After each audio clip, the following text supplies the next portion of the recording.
SpaceX isn't just upgrading spacesuits, they're rewriting the future of spacewalks. And their boldest move yet? A jetpack. Yeah, you heard that right. A real, functioning Iron Man-style jetpack built into a next-gen EVA suit. While NASA abandoned the idea decades ago after just 3 risky missions, SpaceX is bringing it back, smarter, safer, and sleeker than ever before. So why did SpaceX decide to do this? How will SpaceX revive it? On September 12, 2024, SpaceX made history with its Polaris Dawn mission by successfully completing the first ever private spacewalk. This wasn't just a milestone for space tourism, it was a crucial test of SpaceX's next-generation spacesuit technology. Imagine this. You're floating in the vast vacuum of space, and the only thing keeping you alive is the suit you're wearing. That's exactly what happened. The process began with pressurizing the suit, followed by venting the cabin air to create a vacuum. Once that vacuum environment was established, it was showtime. The astronauts stepped out, relying entirely on the new suit to keep them safe. And let's just say, the suit delivered. It performed brilliantly in protecting astronauts in a vacuum, proving SpaceX's commitment to safety and engineering excellence. Now, what makes this suit so special? SpaceX calls it a suit of armor made of fabric. That's not just marketing fluff. This EVA suit was designed with advanced joint systems and smart materials that become stiff when pressurized, but remain flexible when not, offering a perfect blend of protection and movement. NASA has long aimed for this kind of balance, but SpaceX brought it to life. This suit also comes loaded with extra seals and pressure valves to ensure stable pressurization, echoing NASA's priorities around safety and redundancy. Operating at 5.1 psi in a pure oxygen environment, this suit hits a sweet spot. It's safer than NASA's older 3.5 psi shuttle suits, and more mobile than Russia's bulkier 5.9 psi models. That middle ground pressure dramatically reduces the risk of decompression sickness and keeps astronauts agile during EVAs. The tech doesn't stop there. The helmet's visor is coated with copper and indium tin oxide to shield astronauts from intense solar radiation and heat, something NASA's research has always flagged as critical. And just like a sci-fi movie, there's a HUD, heads-up display, inside the helmet, providing real-time data on suit pressure, temperature, and humidity. That's the kind of situational awareness astronauts need to stay alive and perform tasks effectively. On the manufacturing side, SpaceX is setting a new standard. These suits are crafted with innovative fabric materials and in-house techniques that make them scalable and adaptable for various body types. That's a game changer for future Moon and Mars missions, where long-duration wear and universal fit will be essential. But let's zoom out for a second. This isn't the first time humanity has leaned on a spacesuit to survive the void. Back in 1965, Soviet cosmonaut Alexei Leonov became the first human to conduct a spacewalk during the Voskhod 2 mission. His suit, the Berkut, worked, but barely. It inflated like a balloon in the vacuum of space, making movement nearly impossible. Leonov even struggled to re-enter the spacecraft. That moment showed just how tough it is to design a suit that balances safety, flexibility, and mobility. Now, fast forward to 2024. SpaceX faced those same challenges, but crushed them with innovation. Their suit doesn't puff up. It allows astronauts to move freely while staying fully protected. This is a massive leap forward, not just for SpaceX, but for the future of human spaceflight. Private companies are now doing what only governments could do before, and sometimes even better. Here's the real kicker. SpaceX pulled this off in record time, and at a fraction of the cost. NASA's EMU suits have cost between $15 to $22 million each, with over $600 million spent on development over the decades. SpaceX hasn't released exact figures, but Polaris Dawn mission commander Jared Isaacman did share this jaw-dropper. The smart engineers over at SpaceX built an EVA suit in less than a year, he said. NASA has been working on this for quite some time, and the cost usually goes into the billions. I can assure you that SpaceX and Polaris are not investing anything even close to that. So, what do you think? Are you as excited as I am about SpaceX's new spacesuit technology? Drop your thoughts in the comments. I'd love to hear what you think about this giant leap forward in space innovation. Beyond its many upgrades, one of the biggest differences between SpaceX's EVA suit and NASA's traditional version lies in the life support system. SpaceX's suit is tethered to the Dragon spacecraft, while NASA's system is fully self-contained, worn like a backpack. This tethered approach brings some serious advantages. The Dragon provides oxygen, power, cooling, and communications directly through the tether, meaning astronauts don't need to carry around a heavy and complex primary life support system, PLSS, on their backs like NASA's suits require. By offloading these functions to the spacecraft, SpaceX dramatically simplifies the suit design. That means fewer failure points and a more streamlined, lightweight suit that allows for greater movement and agility. It also makes manufacturing and maintenance much easier. The tether doesn't just provide life support. It also keeps astronauts from floating off into space, doubling as a safety line. It's a throwback to the Skylab era, when umbilical systems were also used instead of backpacks. Of course, there's a trade-off. Since the astronaut depends on the spacecraft for life support, their range is limited to the length of the tether. This setup is perfect for quick missions near the spacecraft, but it's not built for long-range moonwalks or Martian treks. To tackle this challenge, Elon Musk unveiled an exciting new concept: a jetpack for maneuvering, a propulsion device astronauts can wear to move freely through the vacuum of space. If this sounds familiar, it's because NASA has done something similar before. Back in the 1980s, astronauts used the Manned Maneuvering Unit, MMU, during space shuttle missions, and its modern-day successor, SAFER, simplified aid for EVA rescue, still serves as an emergency tool. These jetpacks use tiny thrusters that let astronauts navigate in space without needing to be tethered. After only 3 missions in 1984, the MMU was retired due to serious safety concerns. The MMU allowed astronauts to travel far from the shuttle, which introduced huge risks. A post-Challenger safety review concluded that the danger of an astronaut becoming stranded was too great. Also, NASA shifted focus. Many tasks that had once required the MMU, like capturing or fixing satellites, could now be handled more safely using the shuttle's robotic canadarm and traditional tethered spacewalks. Add to that the cancellation of shuttle-based commercial and military satellite missions, and there was little reason to keep using the MMU. Updating the MMU to meet new safety requirements would have been costly. With better options available, NASA decided it wasn't worth it. That's when they introduced SAFER, a smaller, more basic jetpack designed for emergencies only. It's there just in case an astronaut accidentally floats away. As for SpaceX, we still don't know exactly how they plan to address those same safety issues. But one possibility is that they'll design a safer, semi-tethered version, something that uses small thrusters to help astronauts move around while still being connected to the spacecraft. Still, just imagine it. A SpaceX EVA suit with a built-in jetpack, flying through space like a superhero? That's next-level cool. SpaceX is learning from NASA's past while pushing ahead with bold new ideas. It's not just about survival. It's about making space exploration more exciting, more capable, and way more awesome.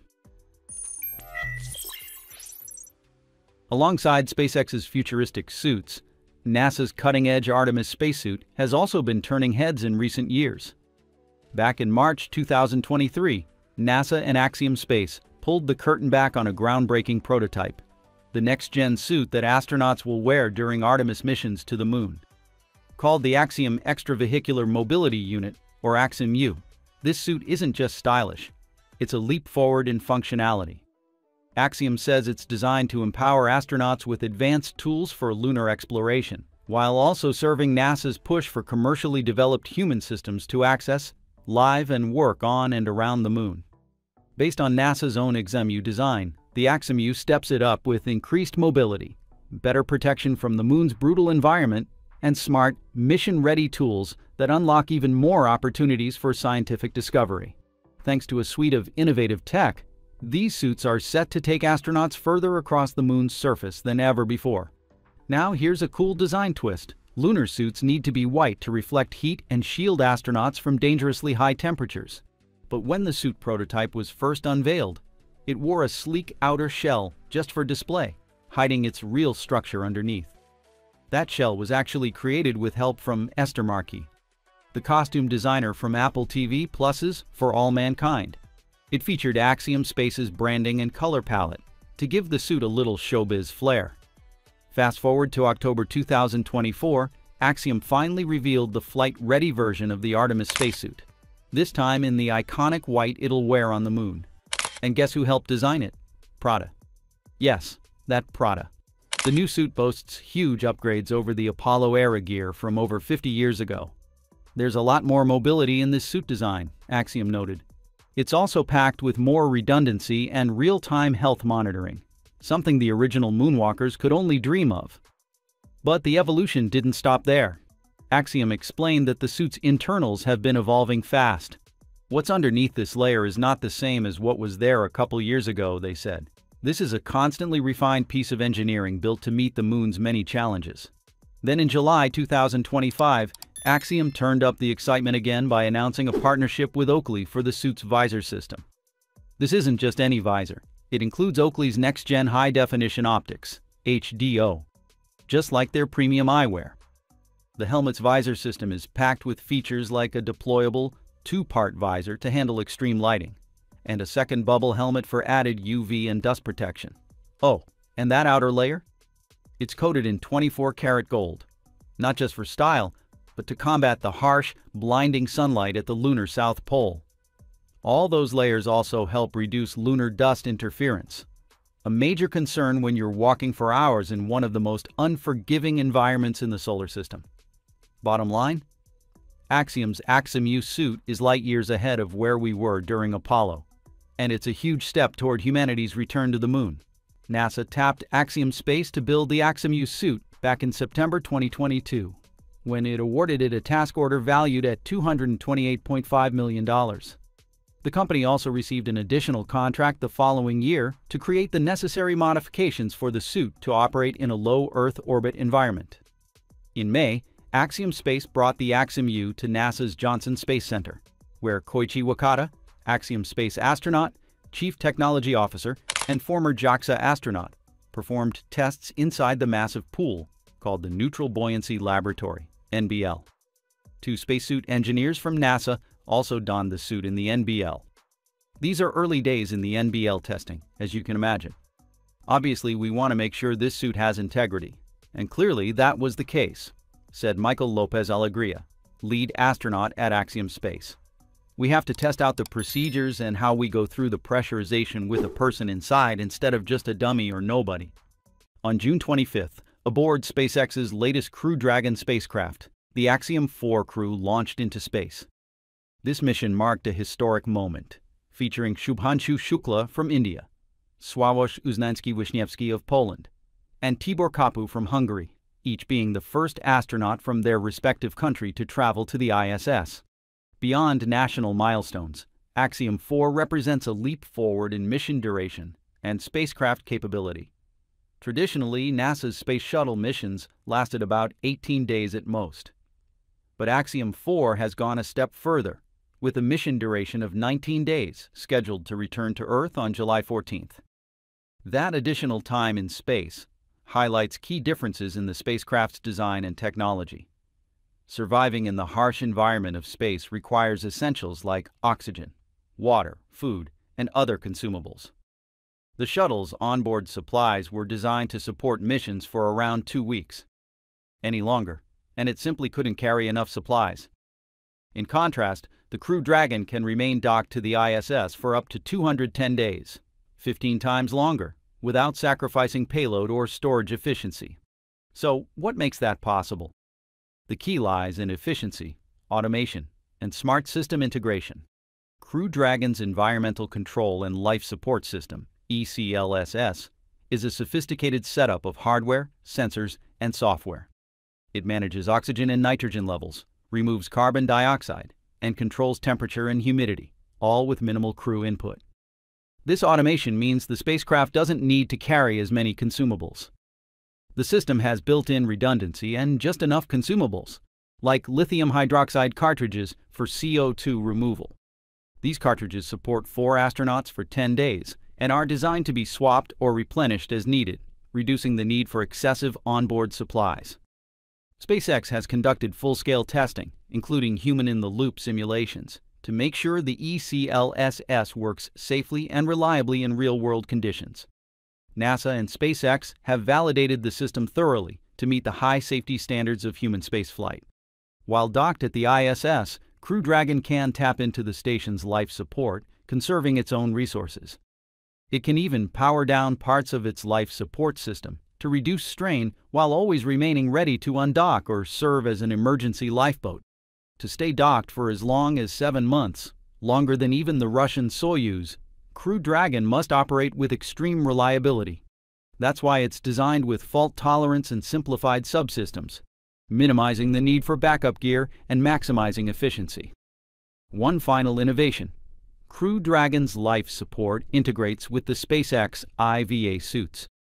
These suits not only provide protection during launch and re-entry, but also work in sync with the life support system, offering backup cooling and life-sustaining capabilities during emergencies, like cabin depressurization or abort scenarios. Beyond the hardware limitations, it's also important to recognize how the mission goals differ. The Space Shuttle was primarily built for short-duration flights, launching satellites, servicing missions like the Hubble telescope, and helping assemble the International Space Station. These jobs didn't require extended time in orbit. Axiom's missions, however, are tailored to send private astronauts to the ISS for longer stays, focusing on research and outreach that taps into the station's full potential. Axiom Mission 4 broke records by conducting more than 60 scientific experiments, the most ever on a private mission. These spanned fields like biomedical science, agriculture, advanced materials, neuroscience, and space technology, all pushing the envelope of what private spaceflight can achieve in a microgravity environment. What's more, it had a huge global footprint. Scientists and institutions from 31 countries contributed, making it one of the most internationally collaborative private missions in space history. Axiom 4 and its ride on SpaceX's Dragon capsule actually outlasted NASA's Space Shuttle missions in terms of time spent in space. That's a big deal. It highlights the ongoing shift from government-led missions to private space exploration, with companies like Axiom Space leading the charge and making low Earth orbit more accessible than ever before. The entire Axiom 4 mission was planned by Axiom Space, with transport handled by SpaceX's Falcon 9 rocket and Crew Dragon capsule. It's a clear example of how private companies are now capable of executing complex, international crewed missions, something that used to be the sole domain of national space agencies. Thanks to the newest Crew Dragon spacecraft and SpaceX's fast, reliable launch schedule, the mission ran smoothly and proved just how far commercial spaceflight has come. Axiom 4 wasn't just a success, it's a stepping stone for the future. It laid critical groundwork for Axiom's upcoming commercial space station by showing that private missions can deliver serious science, global teamwork, and dependable performance. But hey, that's just my take. What do you think about Axiom Mission 4 and what it means for the future of human spaceflight?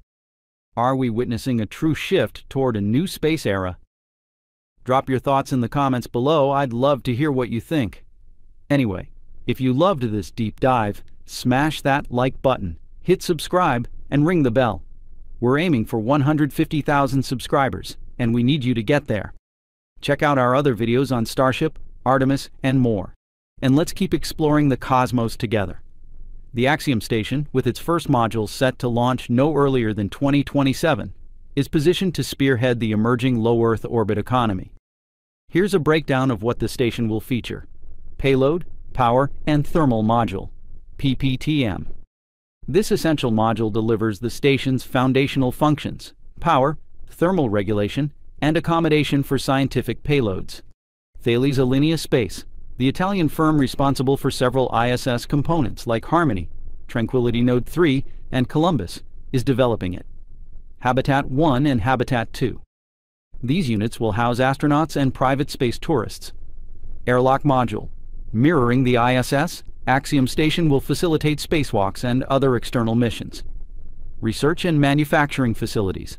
Continuing the ISS tradition, the station will support advanced science and manufacturing in microgravity.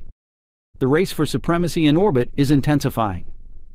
China's Tiangong is expanding, while a fresh wave of private American space stations is poised to take over from the ISS. The competition is underway. The construction of Axiom Station will begin with the PPTM's launch, no earlier than 2027. Initially, it will dock with the ISS and remain there while awaiting the launch of the first habitat module, HAB-1. There's some ambiguity around how long the PPTM will stay attached to the ISS. Axiom Space is evaluating its strategy in line with NASA's directives. Ideally, the module will remain docked as long as possible. This duration is vital for Axiom to test operations, rehearse procedures, and gain hands-on space experience. The goal is to mitigate risks and utilize ISS systems before transitioning to an independent station. During this phase, Axiom intends to transfer gear and payloads from the ISS to the PPTM, a process that becomes increasingly important if timed near the ISS's decommissioning. The longer the attachment, the more Axiom can benefit from the ISS's resources. Even without a habitat module in place, Axiom is not remaining idle. They plan to continue conducting private astronaut missions to the ISS during this interim, despite the challenges posed by NASA's limitations on such flights.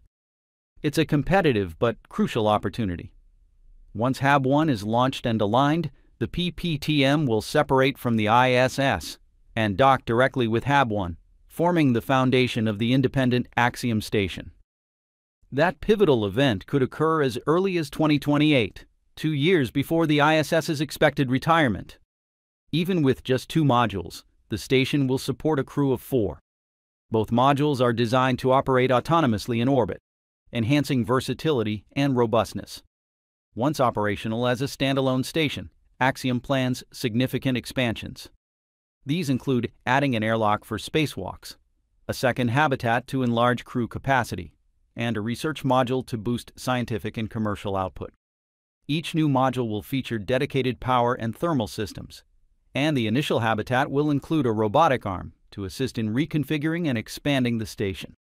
This initiative goes beyond building a new space station. It marks the beginning of a privately driven economy in low Earth orbit.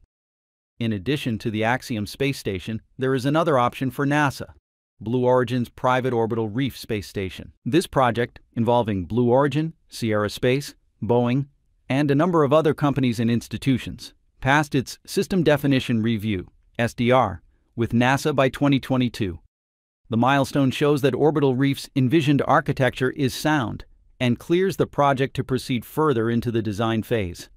With an internal volume nearly as large as the International Space Station's, Orbital Reef will be able to house up to 10 people, with separate areas for living and conducting science, according to Blue Origin.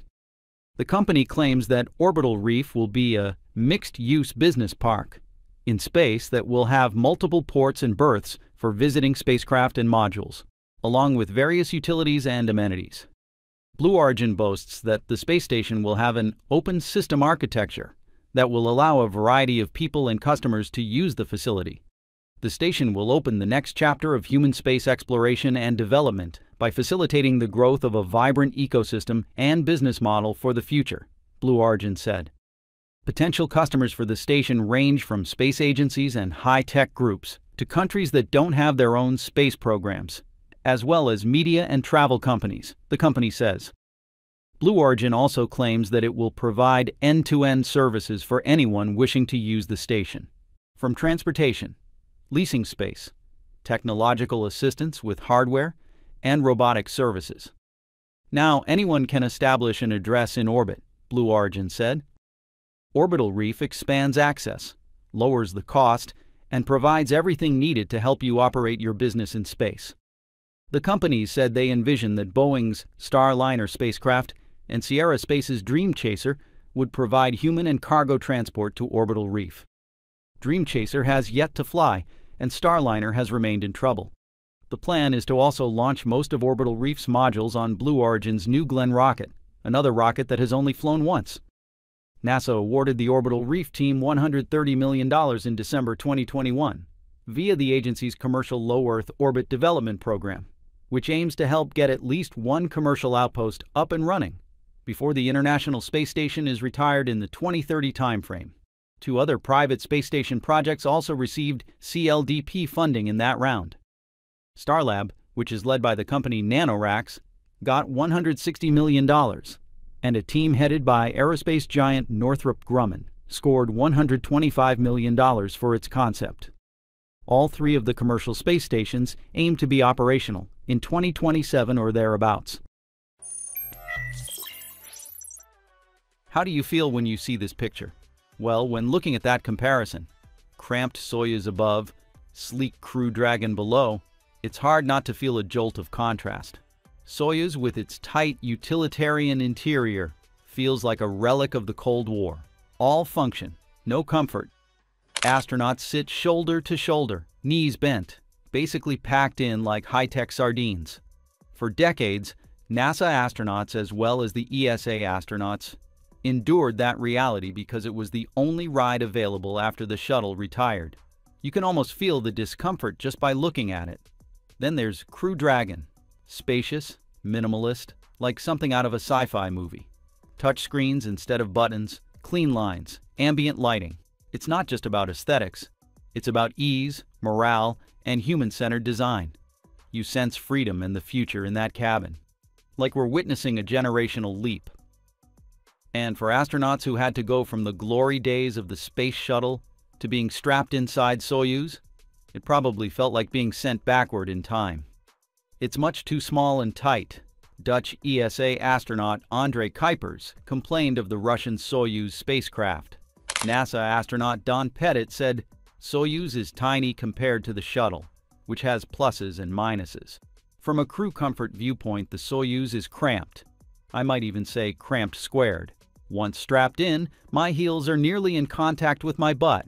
I am tied down at 8 points to a form-fitting couch, making it difficult to move anything other than my arms.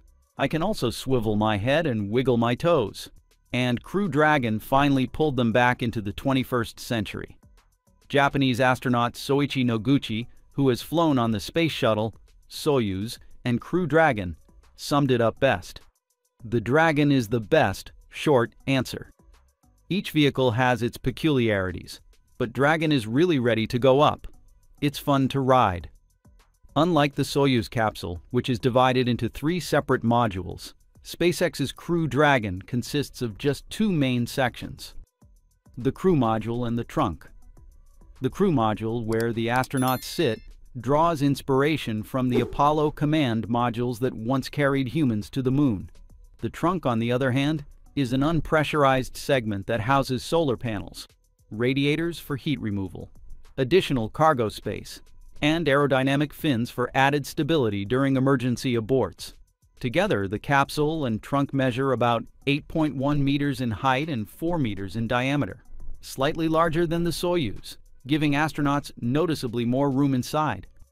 While the Soyuz can carry only 3 astronauts at a time, Crew Dragon is designed to accommodate up to 7 people. However, NASA limits the number to 4 for missions under the Commercial Crew Program. This extra space isn't just for comfort, it also addresses safety concerns, like reducing G-forces during splashdowns, which led SpaceX to adjust the angle of the seats accordingly. In addition, those reclining seats are equipped with advanced shock absorption to minimize impact forces during landing. Similarly, Soyuz's seats are also designed to recline to help spread out the forces during landing. They also have special cushions that can squish and absorb the shocks, making the landing much softer and easier on the astronauts' bodies. However, Crew Dragon represents a leap into 21st century space travel. One of its standout features is its futuristic touchscreen interface. Unlike the cockpit-style designs of past NASA capsules like Mercury, Gemini, and Apollo, with their sea of physical switches, dials, lights, and analog gauges, Dragon replaces all that complexity with 3 large touchscreen displays. Each screen provides access to around 10 different interface views, enabling astronauts to zero in on systems like guidance, life support, and electrical power with just a few taps. Pilots can switch between autonomous mode and manual control using the touchscreens, including docking maneuvers and abort sequences. Astronauts have described the controls as video game-like, with on-screen buttons for pitch, yaw, and roll adjustments. The system underwent years of testing and refinement to ensure touch inputs are accurate and reduce the risk of accidental commands.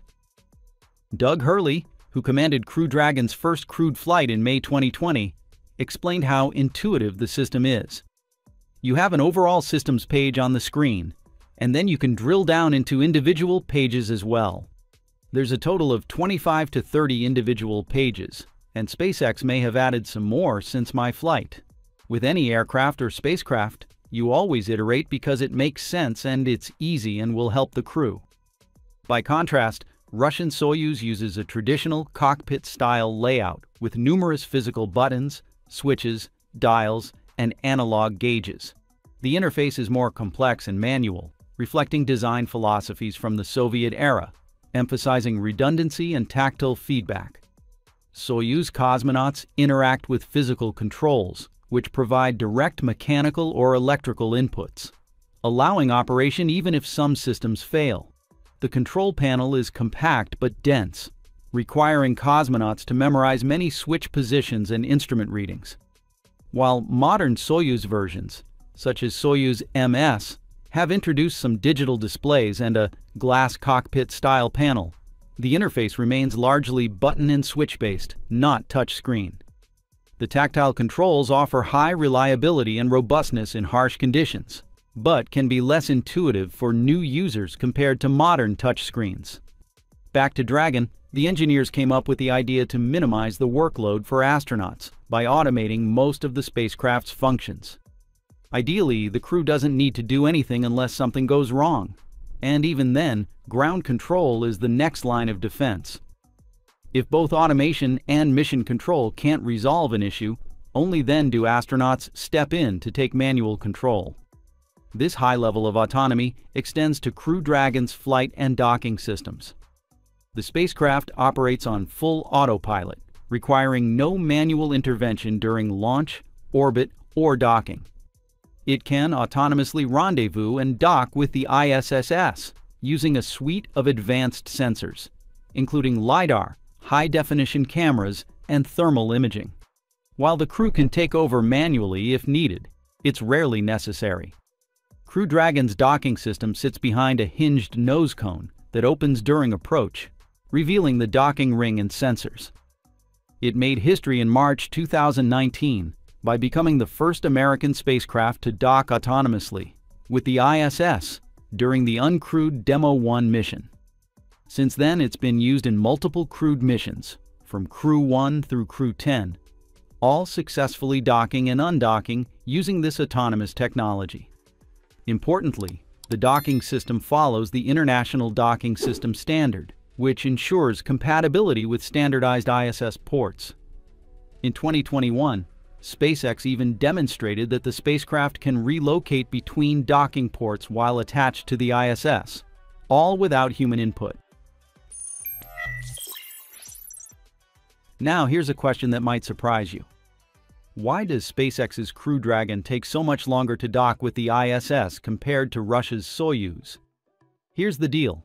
Crew Dragon usually takes between 19 and 30 hours to complete its journey and dock with the ISS, while Soyuz often manages the same task in just about 3 hours. So what gives? The answer lies in a mix of orbital mechanics, launch flexibility, mission priorities, and the confidence built into each spacecraft's design.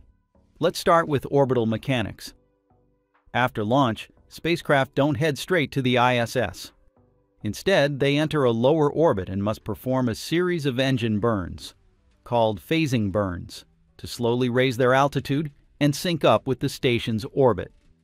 This method, known as a Hohmann transfer, involves waiting for just the right timing and positioning, which can stretch out the rendezvous timeline. Then there's launch timing. Soyuz missions are planned with incredible precision. They require a very narrow window, just 12 to 18 degrees of phase angle, to allow that lightning-fast 3-hour rendezvous. It's a high-precision maneuver that demands serious confidence in the rocket and spacecraft systems. In contrast, Crew Dragon offers more flexibility. It can launch in a much broader phase, angle range, between 170 and 320 degrees. which makes scheduling easier but leads to longer travel times to the ISS. Mission priorities also play a big role. NASA and SpaceX care a lot about crew comfort, safety, and optimal working conditions.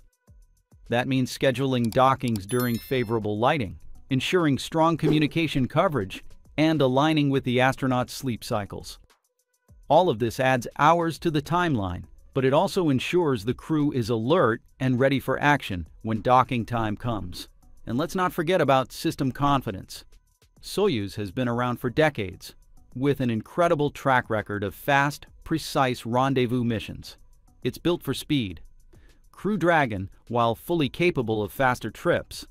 In fact, one early test could have docked in just 8 hours. Simply doesn't prioritize ultra-fast dockings yet. The focus is on flexibility, safety, and consistent performance. So, to wrap it up, Crew Dragon's longer trip to the ISS is intentional. It gives mission planners more options, keeps the astronauts comfortable and safe, and builds in some important operational breathing room. Meanwhile, Soyuz goes full throttle for speed, but only with rock-solid timing and trust in the tech. Soyuz, the spacecraft that would go on to define Russia's presence in space, had a grim start. It claimed the life of the very first astronaut to fly in it and was later part of one of the most devastating accidents in spaceflight history. The story of Soyuz began in 1962, when Soviet rocket genius Sergei Korolev laid down its basic design. Back then, the ambition was bold. This was the vehicle meant to take Soviet cosmonauts to the moon. On November 28, 1966, the USSR launched an unmanned Soyuz to test a rendezvous with a second craft. But things fell apart quickly. Within minutes of reaching orbit, its systems failed, and the mission had to be scrapped. A subsequent test ended in a fiery disaster when the rocket exploded on the launch pad, killing one person. Still, the Soviets pushed forward. In April 1967, they launched the first manned Soyuz mission. Tragedy struck again. The spacecraft's parachute system failed during re-entry, and cosmonaut Vladimir Komarov was killed, becoming the first human to die in a space mission. Flights were paused, but 18 months later, Soyuz returned to service. By then, though, America had taken a commanding lead in the lunar race. Even so, the Soviets managed to pull off one surprising move with a modified version of Soyuz, Zond 5. In September 1968, Zond 5 completed a successful mission around the moon and back. Inspired by the feat, cosmonaut Alexei Leonov lobbied for a follow-up that would beat America's planned Apollo 8 lunar flyby. He was denied. America pushed ahead, and Apollo 8 orbited the moon that December. In 2021, SpaceX outmaneuvered Blue Origin and Dynetics to clinch a $2.9 billion NASA contract for the Artemis lunar lander. Since then, SpaceX has been weaving the lunar lander design into its existing Starship architecture, strategically minimizing design alterations to streamline production and testing. The company's development strategy leans on iteration and incremental progress, utilizing its current fleet of Starship prototypes and technology. By 2024, SpaceX had already checked off more than 30 key milestones specific to the human landing system. These included tests on life support systems, docking interfaces with NASA's Orion spacecraft, and the ability to transfer cryogenic propellant internally. For a successful journey to the moon, Starship HLS will need orbital refueling via specialized Starship tankers, a critical part of reaching translunar injection and making a safe landing. SpaceX is also developing a cargo variant of the Starship HLS, aimed at supporting Artemis missions from Artemis 7 onward by transporting large payloads to the moon's surface. Much of the tech powering Artemis has already been trialed during Starship test flights, such as internal propellant transfer in Flight 3 and an in-space engine relight during Flight 6.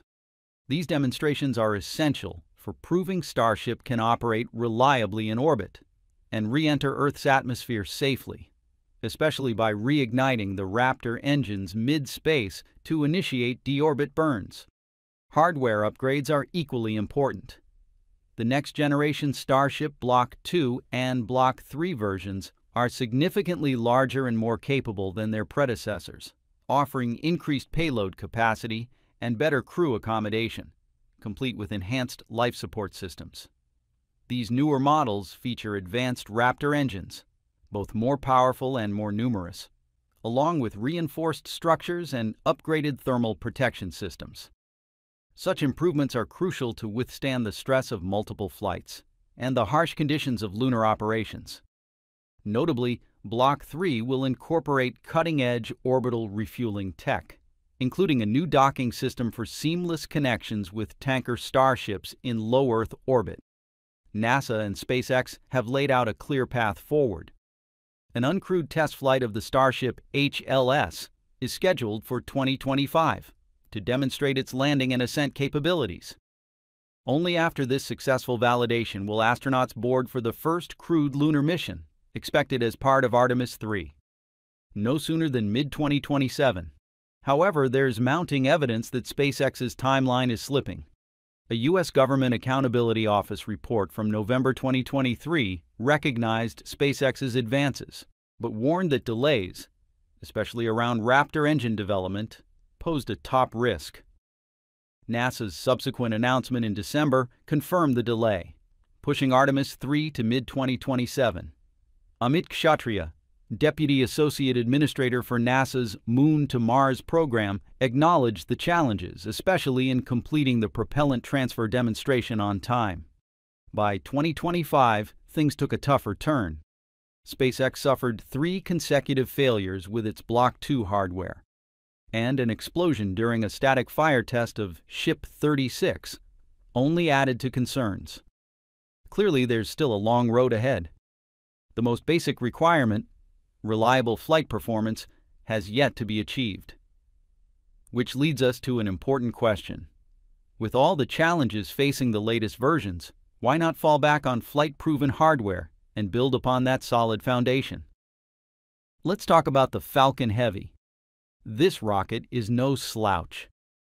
With 27 Merlin engines pumping out over 5 million pounds of thrust, it's like 3 Falcon 9s strapped together, ready to yeet stuff into space.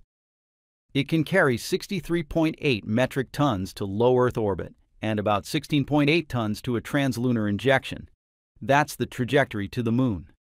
For context, the Apollo mission's lunar module and command module weighed around 15 tons combined, so Falcon Heavy's got the muscle to get a crewed spacecraft to lunar orbit. Bear in mind that this vehicle was originally designed to be able to carry humans into space beyond low Earth orbit. From its inception, SpaceX engineered Falcon Heavy to meet or exceed human rating requirements, including structural safety margins 40% above flight loads, which is higher than typical rockets. This design intention means Falcon Heavy could theoretically support crewed missions to the Moon or Mars. Although the masculine rocket has not yet flown with humans aboard, its design includes features such as engine redundancy, throttle capability, and restart capability to support crewed flight safety. It's already booked for lunar gigs, like launching parts of NASA's Lunar Gateway and the Dragon XL resupply mission. Falcon Heavy, to what extent, is even considered better than NASA's powerful SLS rocket. In October 2024, SpaceX's Heavy rocket took responsibility for launching a $5 billion spacecraft, called Europa Clipper. Here's the kicker. The Falcon Heavy wasn't NASA's preferred choice for this mission initially, instead going with SLS. However, with a lower price tag and a 100% flight success rate, the Falcon Heavy beats the SLS. This rocket's a proven champ with 11 perfect launches, most of them covering expensive and important government missions. So, could it carry humans to the Moon under Artemis? Let's find out. Here's the deal. Falcon Heavy could launch a modified Crew Dragon. You know, the same spacecraft that's been ferrying astronauts to the ISS, into lunar orbit. It's got the payload capacity to make that happen. But here's where it gets tricky. Getting to the Moon's surface. Starship is built to land astronauts directly on the lunar soil. But Falcon Heavy? It's not a lander. You'd need a separate lunar lander, probably launched on a second Falcon Heavy. Think Apollo style. One launch for the crew module, another for the lander. Then they dock in lunar orbit. SpaceX has docking experience with Dragon, so it's doable. But it's like assembling IKEA furniture in space. Complicated and a little stressful. Plus, Falcon Heavy's second stage isn't designed for lunar landings or long-term deep space ops, so you'd need a custom lander. That's a big ask. Now, let's not get too starry-eyed. While being designed for crewed journey, Falcon Heavy has not been human-rated for lunar missions. More precisely, SpaceX gave up on this idea several years ago. Additionally, getting NASA's stamp of approval could take years. SpaceX has focused all its human-rating mojo on Starship. So, pivoting to Falcon Heavy would be like telling a chef to whip up a gourmet meal with half the ingredients. You'd also need to design and test a lunar lander from scratch, which could cost billions and delay Artemis even more. And here's the kicker. Starship's designed for in-orbit refueling, letting it haul massive payloads to the moon in one go. Falcon Heavy? It'd need multiple launches to match that, and coordinating all those moving parts is a logistical nightmare. The X platform's split. Some folks think Falcon Heavy's the quick fix, but others say it's a distraction from Starship's big-picture potential. So, why is SpaceX so obsessed with Starship? Because it's the future. Starship's designed to be fully reusable, land on the moon, and eventually get us to Mars. Falcon Heavy, as awesome as it is a stepping stone. SpaceX plans to phase it out once Starship's ready, so pouring resources into a Falcon Heavy lunar program might slow down the big dream. But with Starship Block 2 blowing up left and right, NASA's got to be sweating a bit. Could Falcon Heavy be a short-term backup?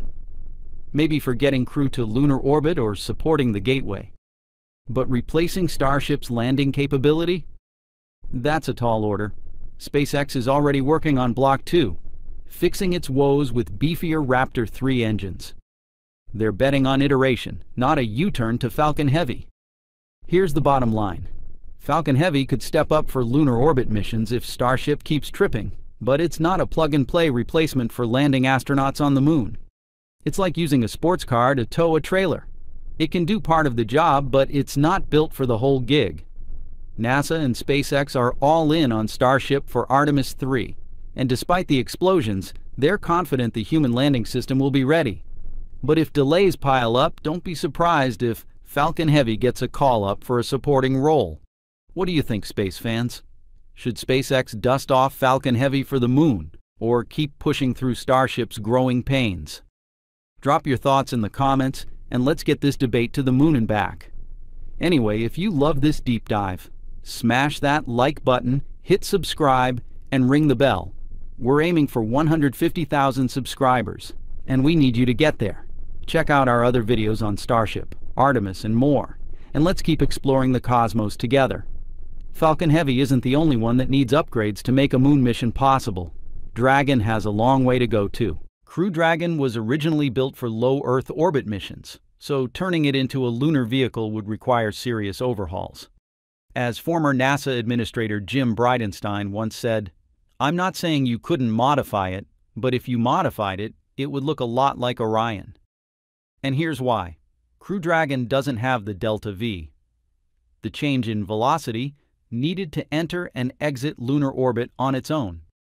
To make that trip, you'd have to add an extra propulsion stage, or a whole other vehicle to handle the heavy lifting both to and from the moon. There's more. For a multi-day lunar mission, the spacecraft would need upgraded life support systems and much stronger radiation shielding to keep astronauts safe. That means better systems to handle consumables, waste, and overall environmental control during the journey. Then there's the issue of re-entry. Coming back from the moon is a completely different challenge. Return velocities hit around 11 kilometers per second, about Mach 36, generating intense heat. Crew Dragon's current Pika-X heat shield is designed for re-entry from low Earth orbit, which only involves speeds of about 7.8 kilometers per second, Mach 25. Lunar speeds would push the heat shield far beyond what it's built to handle. So yes, technically, SpaceX could modify the Dragon for lunar missions, but as of now, it hasn't been tested or certified to survive the extreme demands of such a journey. Dragon is a family of spacecraft developed and produced by the American private space transportation company SpaceX. The first variant, later named Dragon 1, flew 23 cargo missions to the ISS between 2010 and 2020 before retiring. The design of this version, not designed to carry astronauts, was funded by NASA with $396 million awarded through the Commercial Orbital Transportation Services Program and contracted to ferry cargo under the Commercial Resupply Services Program. An improved version, the Dragon 2, was introduced in 2019 and has both crewed and cargo versions. The first uncrewed flight test, Demo 1, took place in March 2019, followed by a crewed flight test, Demo 2, in May 2020. Since those flight tests, the Crew Dragon has become one of the primary spacecraft ferrying crew to and from the ISS. The Cargo Dragon continues to carry cargo under the CRS program. SpaceX has also proposed versions named Red Dragon for Mars exploration and Dragon XL to provide gateway logistics services to the Lunar Gateway. In June 1959, construction began on the historic SLC-37 under the direction of the Army Ballistic Missile Agency. It was originally intended for the Juno 5 missile, which was later renamed Saturn. The site features two launch pads, LC-37A and LC-37B. While Pad 37A was never used, Pad 37B played a key role in the 1960s, supporting several launches of the Apollo program's Saturn I and Saturn 1B rockets. This era marked a significant chapter in the history of American spaceflight. Jumping ahead to the late 1990s and early 2000s, Boeing took control of the site to launch its new Delta IV rockets as part of the U.S. Air Force's Evolved Expendable Launch Vehicle program. Major upgrades were made to the complex, including the addition of a 330-foot-tall mobile service tower to support all Delta IV variants. The first Delta IV launched from SLC-37 in November 2002, followed by the debut flight of the Delta IV Heavy in December 2004. In 2006, Boeing and Lockheed Martin merged their launch operations to form United Launch Alliance, which took over the site. Under ULA, SLC-37 supported dozens of Delta IV medium and heavy missions, mainly for U.S. government and military purposes.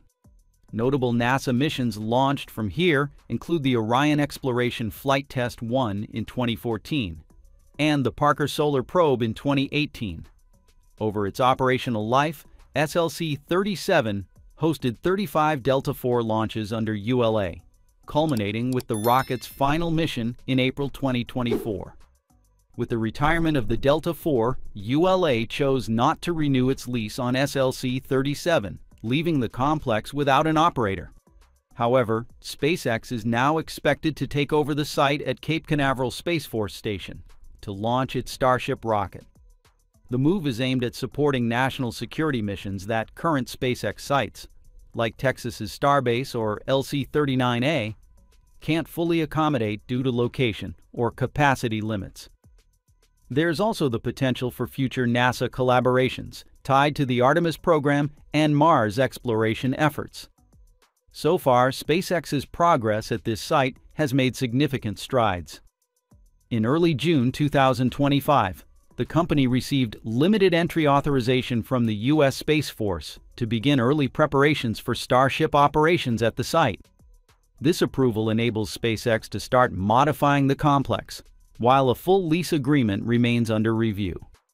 To secure a full lease, the U.S. Space Force and Department of the Air Force require a comprehensive environmental impact statement. On June 6, 2025, a draft EIS was published, finding no significant environmental concerns and clearing the way for initial activities. The EIS process includes a 45-day public comment period, starting June 13, 2025, with both in-person and virtual meetings planned for July. A final EIS and an FAA record of decision are expected by fall 2025. SpaceX aims to begin launch operations from SLC-37 in 2026, once infrastructure development is complete. However, before any Starship launches occur from this location, SpaceX must obtain a separate launch license. Shortly after receiving limited approval, SpaceX began demolishing Delta IV-era infrastructure at the site, including the iconic mobile service tower. This demolition not only marks the end of ULA's operations at SLC-37, but also signals SpaceX's intent to rapidly transform the facility. The new Starship complex at SLC-37 will include 2 launch pads, each featuring a dedicated launch mount, a 600-foot-tall launch integration tower, taller than existing towers at both Starbase and LC-39A, flame trench for handling engine exhaust. Both pads will be supported by a shared propellant storage tank farm, with separate deluge water systems, following a layout similar to the one at SpaceX's Starbase in Texas. Roads near the site, including Phillips Parkway and Old A1A, will be widened and upgraded to accommodate the transport of massive rocket components. Initially, Starship stages will be built at Starbase in Texas and shipped to Florida by barge for testing and launch. In the long term, SpaceX plans to construct a large Starship production facility at Kennedy Space Center's Roberts Road to reduce reliance on Texas-based manufacturing.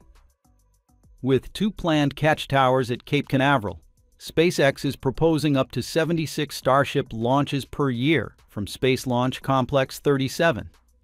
This would translate to 152 landings annually, 1 for each stage. In contrast, Starbase in Texas is currently capped at 25 launches per year. When combined with 44 planned launches and 88 landings from LC-39A, Florida could host over 600 Starship-related operations annually. This makes Florida a central hub for both SpaceX's Mars ambitions and NASA's Artemis program. To support this growth, around 450 full-time employees or contractors will be required at SLC-37. While SpaceX is ramping up its Starship launch capabilities in both Texas and Florida, ULA is scaling back its operations, something clearly reflected in its decision to vacate SLC-37. This move follows the retirement of its Delta IV rocket family. Though Delta IV was a reliable and powerful system that supported critical national security missions for more than 20 years, it was significantly more expensive to operate compared to modern alternatives like SpaceX's Falcon rockets. For instance, the Delta IV Heavy costs around $350 million per launch, with a payload capacity of 28.8 tons, whereas SpaceX's Falcon Heavy offers 63.8 tons of capacity at just $150 million per launch in expendable mode. That cost disparity has made older systems like Delta IV less competitive in today's market. Enter Vulcan Centaur, ULA's next-generation rocket, designed to offer better performance and much lower costs. It can carry up to 27.2 tons and is priced at approximately $110 million per launch. ULA aims to make Vulcan affordable enough to compete for commercial contracts, in addition to fulfilling missions under the National Security Space Launch Program, which serves U.S. intelligence and defense agencies. Vulcan is set to launch exclusively from Space Launch Complex 41 at Cape Canaveral. ULA chose not to convert SLC-37 for Vulcan operations, since SLC-41 had already been extensively upgraded to support both Atlas V and Vulcan Centaur, including a modernized vertical integration facility and a new mobile launch platform. Consolidating operations at one launch site was intended to reduce costs and streamline logistics. This strategic consolidation comes as ULA faces major financial strain and declining dominance in the military launch sector. ULA's profitability has taken a hit in recent years, falling from a peak of around $650 million in 2016 to just $80 million in 2023. Although things looked more optimistic in 2025 with 12 scheduled launches, projected to generate $320 million in profit. A 300% increase over 2023, uncertainty remains. According to the U.S. Air Force, ULA has a backlog of more than 24 national security missions that have been delayed due to Vulcan's slow rollout. The transition from legacy Atlas and Delta vehicles to Vulcan has been sluggish, impacting the ability of the Space Force to meet its goals.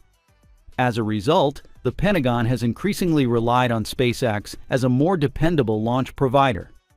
SpaceX has taken over several national security missions originally assigned to ULA, including recent GPS satellite launches. The company has demonstrated a much higher launch cadence, completing dozens of Falcon 9 missions in a single year.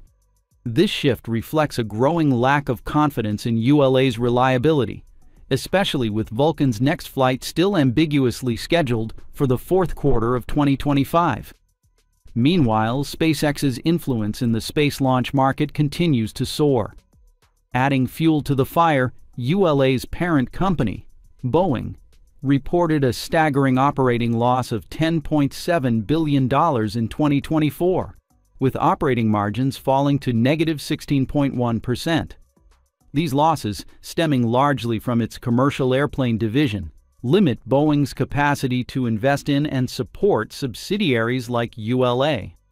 As a result, Boeing is now looking to sell ULA, with Blue Origin and Sierra Space emerging as potential buyers of the national defense contractor. Anyway, if you loved this deep dive, smash that like button, hit subscribe, and ring the bell. We're aiming for 150,000 subscribers, and we need you to get there. Check out our other videos on Starship, Artemis, and more. And let's keep exploring the cosmos together.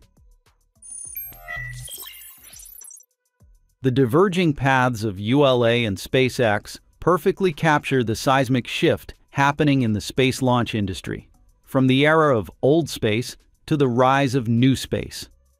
Innovative, fast-moving companies are stepping in and taking the lead, leaving behind the slower, traditional aerospace giants. As of early 2025, SpaceX is absolutely dominating the orbital launch scene, responsible for over 57% of all successful missions. In 2024 alone, they pulled off a jaw-dropping 138 launches.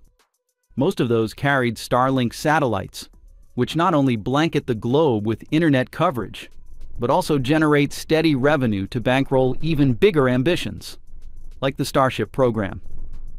Compare that with ULA, whose launch rate and payload capacity are much lower. In fact, in 2023, SpaceX launched over 300 times more payload than ULA. So how are these new space players outpacing the old guard? It all comes down to groundbreaking strategies that change the way space missions are built, funded, and launched. They're laser-focused on slashing costs, staying agile, inventing new business models, and using cutting-edge tech. For starters, new space companies keep expenses low with streamlined production, vertical integration, and automation. They smartly use commercial off-the-shelf parts, standardize systems, and fine-tune their supply chains. A prime example? SpaceX reuses its Falcon 9 boosters, dramatically reducing launch costs and turnaround times, something traditional expendable rockets can't compete with. Then there's the revolution in small satellites. The rise of small sats and CubeSats has opened the door to new markets with far fewer barriers to entry. Companies now build constellations that offer global services, like Starlink's broadband internet. These networks support scalable, recurring revenue models, a far cry from the old model of launching massive one-off satellites.